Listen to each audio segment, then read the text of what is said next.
অন্তর্বর্তীকালীন সরকারের বিতর্কিত উপদেষ্টা, নতুন উপদেষ্টা মোস্তফা সরোয়ার ফারুকীকে কি বর্তমান সরকার সরিয়ে দিল, তাকে কি অপসারণ করলো?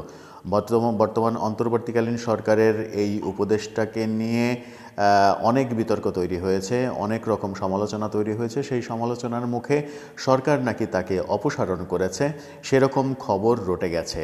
আসলে কি অবস্থা দাঁড়াচ্ছে, কি অবস্থা দাঁড়িয়েছে, সেটা নিয়েই আলোচনা করার চেষ্টা করব এই ভিডিওতে। দর্শক থাকবেন পলিটিক্স টিভির নিয়মিত আয়োজনে।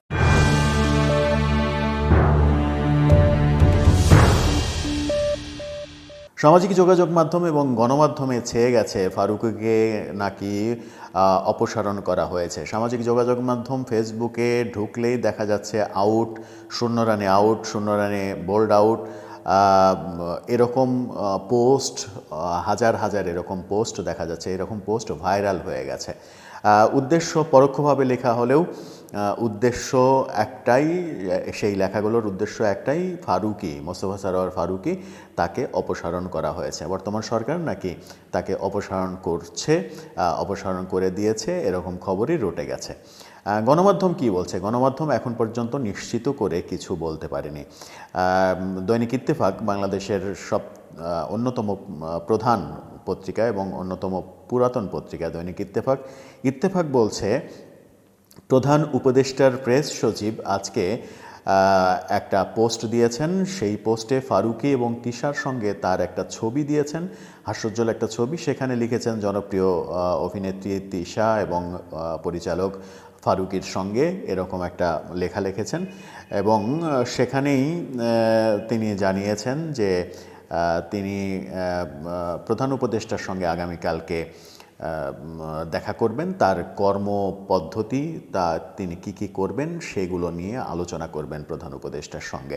এরকম যখন প্রধান উপদেষ্টার প্রেস সচিব আজকেই এই পোস্ট দেন, তারপরে আজকেই আবার সামাজিক যোগাযোগ মাধ্যমে ভাইরাল হলো ফারুকীকে অপসারণ করা হয়েছে। ফারুকী নিয়ে আদতে হচ্ছে কি? প্রধান উপদেষ্টা আজকে জাতির উদ্দেশ্যে ভাষণ দিয়েছেন। সেই ভাষণেরও অনেকে সমালোচনা করছেন। অনেকে বলছেন যে অনেকটা শেখ হাসিনা সরকারের আমলে যেরকম উন্নয়নের জয়গান গাওয়া হয়, সেরকম উন্নয়নের জয়গানের ভাষণ। এর আগে প্রধান উপদেষ্টা ডক্টর মোহাম্মদ ইউনূসের যতগুলো ভাষণ প্রচারিত হয়েছে, সব ভাষণই প্রশংসিত হয়েছে। এই প্রথমবারের মতো কোনো ভাষণ সমালোচিত হতে দেখা গেল। সেই ভাষণে অনেক কথাই বলেছেন, নির্বাচনের কথা বলেছেন।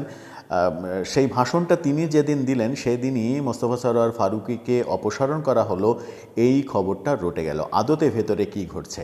মোস্তফা সরোয়ার ফারুকীর বিপক্ষে বৈষম্যবিরোধী ছাত্র আন্দোলনের নেতারা, সার্জিস আলম তার বিপক্ষে কথা বলেই যাচ্ছেন। এই লোক কিভাবে উপদেষ্টা হয়, আওয়ামী লীগের সুবিধাবাদী ফ্যাসিস্টদের দোসর, এরকম কথা বলেছেন। আজকে ফারুকীর শিষ্য আশফাক নিপুণ তিনি একটা পোস্ট দিয়েছেন। তিনি লিখেছেন যে ফারুকীকে আওয়ামী লীগের দোসর বলাটা হাস্যকর ব্যাপার।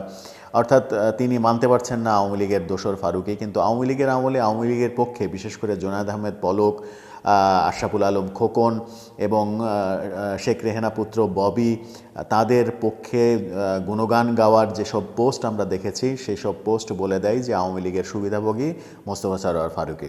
বৈষম্যবিরোধী ছাত্র আন্দোলনের সময়ও তাকে বঙ্গবন্ধু নিয়ে সোচ্চার হতে দেখা গেছে। 32 নম্বরের বাড়ি পুড়িয়ে দেওয়া হয়েছে, সেই বাড়ি মেরামত করে আবার জাদুঘর সচল করার কথা বলা হয়েছে। এতেই আসলে বৈষম্যবিরোধী ছাত্র আন্দোলনের নেতারা খেপেছেন যে 32 নম্বরকে যারা কাফেলা মনে করে তাদের উপদেষ্টা হওয়ার যোগ্যতা নেই। সেই দাবির প্রেক্ষিতে, সেই দাবি ছিল 24 ঘন্টার আলটিমেটাম ছিল, কিন্তু সেই আলটিমেটামের মেয়াদ পার হয়ে গেছে, ফারুকীকে অপসারণ করা হয়নি। আজকে হঠাৎ করে এই গুঞ্জনটা ছড়িয়ে পড়লো, ফারুকীকে অপসারণ করা হলো। আদতে ভেতরে কি ঘটছে? ফারুকীকে অপসারণ করা হলো শেষ পর্যন্ত, নাকি এটা স্রেফ গুজব, গুঞ্জন হিসেবেই, প্রোপাগান্ডা হিসেবেই থাকবে, নাকি ফারুকী তার মতো করে দেদারসে কাজ করে যাবেন? যেটাই হোক, ফারুকীকে অপসারণ করা হোক কিংবা ফারুকী পদত্যাগ করুন আর না করুন, মোস্তফা সরোয়ার ফারুকীর নীতিগত অবস্থা যে এখন আর উপদেষ্টা হিসেবে কাজ করার মতো থাকবে না, এটা বলাই বাহুল্য। তাকে নিয়ে এত সমালোচনা হয়েছে, অনেকে বলছেন যে সব থেকে কম সময়ের উপদেষ্টা ফারুকীকে অপসারণ, এরকম লেখাও দেখেছি আমি। এরকম পরিস্থিতিতে গুজবটা গুজব বলবো না, গুঞ্জনটা সত্য হয় কিনা সেটা অপেক্ষা করব। রাতে হয়তো আরও পরিষ্কার হওয়া যাবে, কিংবা কালকের মধ্যে ব্যাপারগুলো পরিষ্কার হওয়া যাবে। সব কিছু পরিষ্কার হলে আমরা বলতে পারবো যে ঘটনাটা কোন দিকে গেল। আপাতত এটাকে গুঞ্জন হিসেবেই ধরা যাক, গুঞ্জন হিসেবেই থাকছে। আমরাও নিশ্চিত করতে পারছি না ফারুকী পদত্যাগ করেছেন কিংবা অপসারণ করা হয়েছে কিনা।